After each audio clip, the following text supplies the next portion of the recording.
Ladies and gentlemen, have you ever poured your heart into something, your business, your dream, your relationship, only for it to fall flat? I have, and here's the truth. Things won't always work. But today, I want to tell you why I don't worry when they don't.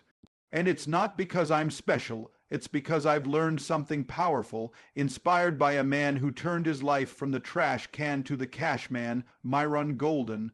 Myron teaches that failure is not your enemy, it's your instructor.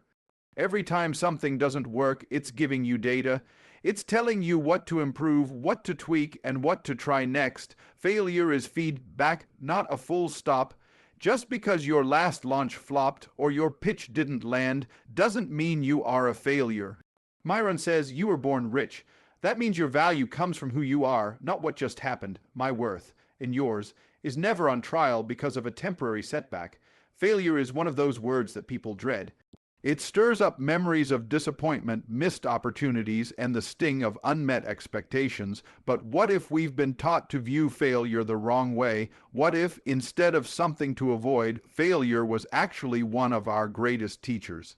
This is exactly the mindset Myron Golden encourages when he says, failure is feedback, not final. It's a short, powerful phrase that holds a deep truth, one that can change how we live, work, and pursue our goals. From a young age, most of us are conditioned to fear failure. In school, failing a test feels like the end of the world. In business, a failed launch feels like a personal defeat. In relationships, when something falls apart, it feels like we are somehow broken too. But here's what we're rarely told. Failure isn't the end, it's an essential part of the process. Every failure carries within it a message. That message is feedback, information we can use to do better, be better, and grow stronger. Take Myron Golden's own life as an example. He was born with polio, faced poverty, worked as a sanitation worker, someone the world might not expect to become a millionaire or a best-selling author. Yet, Myron turned his failures into stepping stones. He looked at each one not as a verdict, but as a voice saying, there's something you need to learn here. And because he listened, he grew. When you view failure as final, you stop, you quit, you retreat. But when you see it as feedback, you pause and reflect. You ask, what didn't work? Why didn't it work? What could I do differently next time? And in asking those questions, you unlock improvement. You take back your power. You stop being a victim of circumstances and start becoming a student of the process. Let's say you launch a new product or service and it doesn't sell. Many people would instantly label that a failure. They'd get discouraged and think they're not cut out for business. But someone with a feedback mindset would dig deeper. Was the offer clear? Was the price aligned with the value? Was it marketed to the right audience? Did the sales message connect with people emotionally? Each of those questions can lead to insights, and those insights are gold. When you embrace failure as feedback, you become resilient. You no longer fear taking risks because you know that even if something doesn't work out, you'll come away smarter. That's how innovation happens. That's how mastery is developed. No one becomes great at anything without first failing at it, sometimes dozens, even hundreds of times. Think about how babies learn to walk. They fall constantly, they stumble, they crash into things, but they don't stop trying. They don't say, I guess walking just isn't for me. They get back up again and again, using each fall to adjust their balance, build their muscles, and improve their coordination. Adults are no different. We just forget that falling is part of learning. There's also a mindset shift that happens when you stop seeing failure as a judgment and start seeing it as data. You stop taking things so personally. You realize that failure doesn't mean you are a failure. It just means you tried something that didn't work yet. And that little word yet is incredibly powerful. It reminds you that success is still possible, still available, still within reach. In a world obsessed with instant success and highlight reels, it's easy to forget that the path to greatness is paved with setbacks. But Myron Golden perspective is grounded in truth. Failure is not the end. It's an invitation to learn, adapt, and keep going. The difference between those who succeed and those who give up often comes down to how they interpret failure. In a world that often measures people by their achievements, titles, and visible success, it's easy to fall into the trap of believing that your worth depends on your latest result. One failed exam, one rejected proposal, one unsuccessful business idea, and suddenly you start questioning your value. But the truth is this: your value isn't defined by one outcome. It's not defined by any single event, success, or failure. This is a core principle Myron Golden teaches, and it's one that can radically shift how we see ourselves and the path we walk. Too many people let one moment determine in their whole identity. They let one disappointment brand them as not good enough. But the value of a person is far greater than what shows up in a bank account, a report card, a social media feed, or a scoreboard. Your value is inherent. It was there before your first win, and it's still there after your worst loss. Think of gold. No matter how scratched, tarnished, or buried it is, it's still gold. Its value doesn't disappear just because it's been through something, and the same is true of you. Just because something you tried didn't work out doesn't mean you are broken or worthless.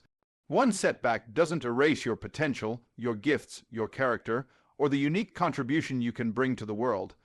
Myron Golden often speaks about the difference between being valuable and feeling valuable. A lot of us confuse the two.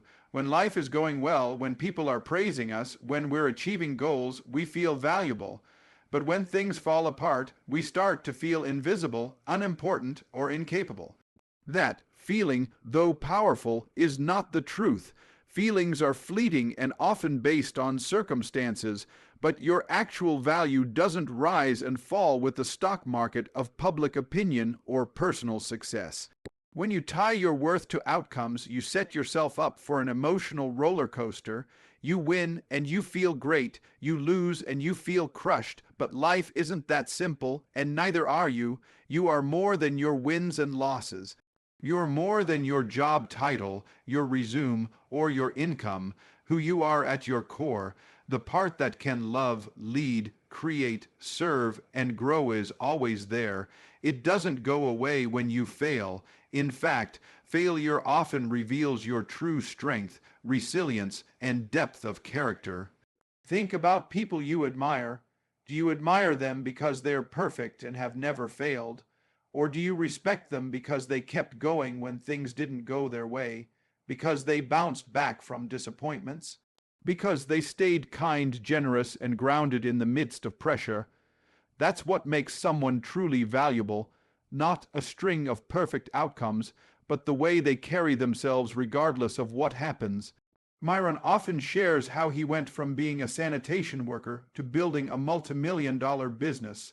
Along the way, he faced a lot of rejection, setbacks, and personal struggles, but he didn't let those experiences define his identity.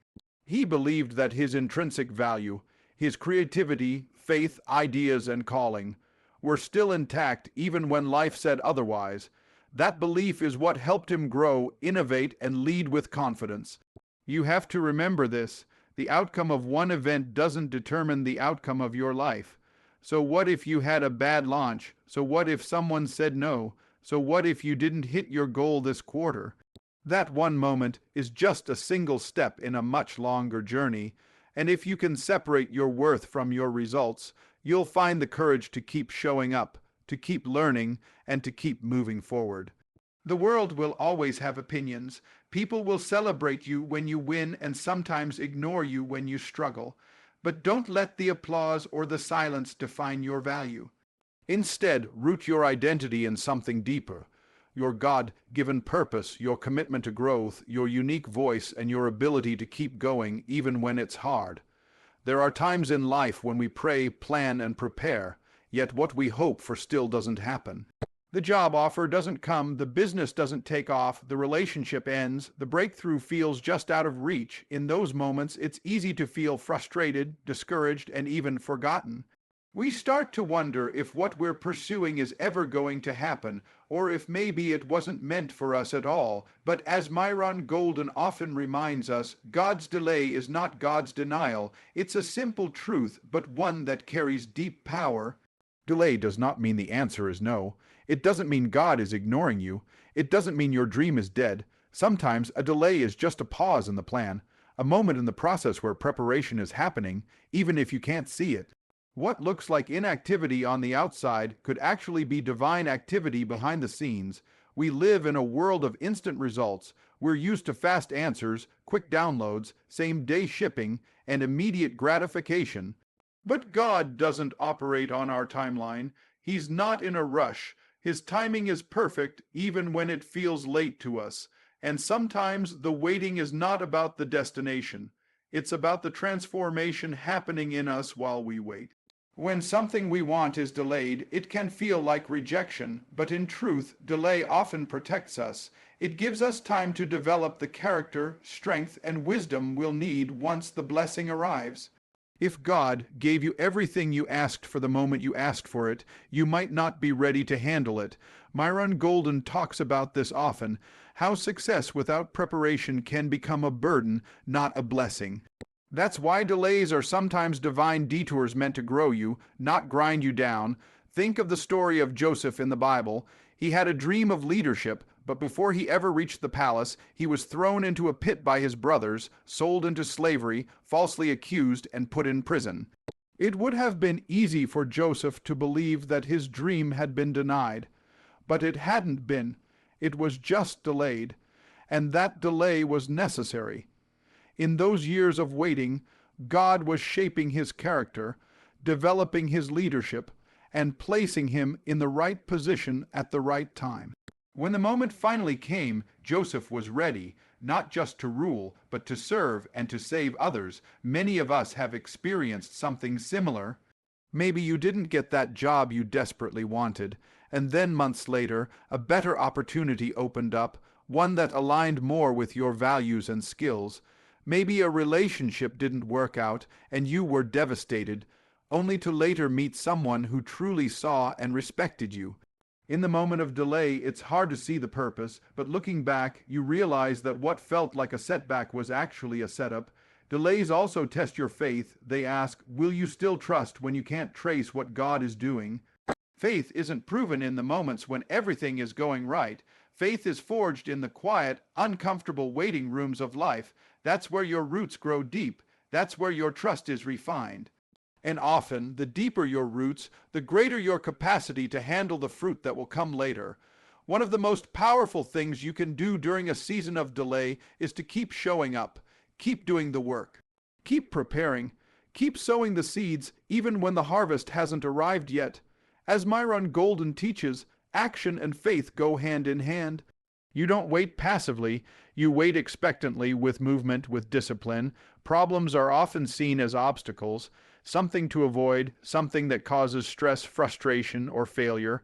But what if we flipped that thinking? What if, instead of running from problems, we leaned into them? Myron Golden teaches that problems birth powerful offers, and when you understand this concept, you'll start to view every challenge not as a curse, but as a calling. In fact, the most successful businesses, the most impactful products, and the most meaningful missions all began with someone identifying a problem and deciding to solve it. When something isn't working in someone's life, business, or relationship, that's a signal. It means there's a gap, and gaps are golden opportunities for creativity, innovation, and service. The bigger the problem, the bigger the need. And when you have a solution or even the willingness to find one, you're not just adding value, you're creating an offer that people are willing to pay for, invest in, and tell others about. Look at the biggest companies in the world. Uber was born out of the frustration of unreliable taxis. Airbnb came from the problem of expensive hotels and limited lodging options. Amazon was created to solve the problem of limited product access and inconvenient shopping. None of these businesses existed because everything was working perfectly. They were built on problems, and those problems became opportunities. Myron Golden emphasizes this idea because he knows that entrepreneurs, especially new ones, often overcomplicate what they should be offering. They think they need to invent something completely new, but in reality, all they need to do is solve a problem that people already feel deeply. That's where real demand comes from, not from hype, but from help. When someone is in pain, physical, financial, emotional, relational, they're searching for relief. If you can offer that relief in a clear, specific way, you have something powerful. That's why Myron teaches the importance of crafting Hive. You offers instead of just selling random products. A powerful offer doesn't just show what you're selling, it speaks directly to the problem your customer is facing and shows them the path to a better outcome. Let's say someone is struggling to lose weight. That's the problem. A weak offer might be a gym membership, but a powerful offer is a customized 12-week transformation program that targets their specific challenges. Maybe it includes coaching, meal plans, accountability, and mindset training. Why is it powerful? Because it's tailored to the problem. It promises a result that matters, and people are willing to invest in results. The same applies across every industry. If someone is overwhelmed in their business, they don't want just another course. They want a simplified system that helps them get control of their time and income. If a parent is worried about their child falling behind in school, they don't want a generic tutor. They want someone who can help their child succeed with compassion and proven strategies. The more clearly you understand the problem, the more powerful your offer becomes. But here's something even deeper. Problems don't just birth external offers, they also shape you. The problems you've faced in your own life have prepared you to help others. Maybe you've overcome debt, health challenges, rejection, or self-doubt. Those experiences gave you insight and empathy that can't be faked. They give you credibility, they make your voice trustworthy, and when you create an offer from your own journey, it resonates more because it's real. This is why Myron often says that your mess can become your message. The problem you once thought would break you may actually be the platform that launches you. If you're willing to be honest about what you've been through and bold enough to help others who are still in it, you can create offers that not only generate income but also transform lives. So instead of avoiding problems or wishing they'd disappear, start paying attention to them. In your own life, in your clients' lives, in the world around you, each problem is a signal, an invitation to serve, and when you rise to meet it, you don't just build a business, you build purpose, you build trust. You build solutions that matter. Success is often portrayed as a single moment, a big win, a public celebration, a sudden breakthrough, the promotion, the six-figure launch, the best-selling book, the viral video. These are the highlights we see on social media and in magazines, and they can trick us into believing that success is an event, a one-time thing that happens all at once. But as Myron Golden teaches, success is not an event. It's a process. The truth is that what looks like overnight success is almost always the result of years, sometimes decades, of preparation, persistence, and quiet, unseen effort. Success is built, not stumbled into. It's not just a destination. It's a journey filled with intentional actions, personal growth, and repeated decisions to show up even when you don't feel like it. When you embrace success as a process, you give yourself permission to take your time. You stop expecting perfection on the first try. You stop getting discouraged when things don't work out immediately. You begin to understand that every step forward, no matter how small, is part of something much bigger. Think about planting a seed. You don't drop it in the soil one day and expect to have a tree the next. You water it, you tend to it, you protect it from the elements, you wait, and over time, sometimes slowly, sometimes unexpectedly, it grows. That's exactly how success works. You plant the seeds of discipline, learning, effort, and vision, and you give them the time and care they need to develop into something extraordinary. Myron Golden emphasizes that discipline is more important than motivation. Motivation is fleeting. Some days you feel like working, other days you don't, but discipline means you show up anyway. That's part of the process, doing what needs to be done even when the results aren't immediate. You make the calls, you write the emails, you practice the pitch, you learn from rejection, you adjust your approach, and you keep going. If success were just about talent, more people would have it.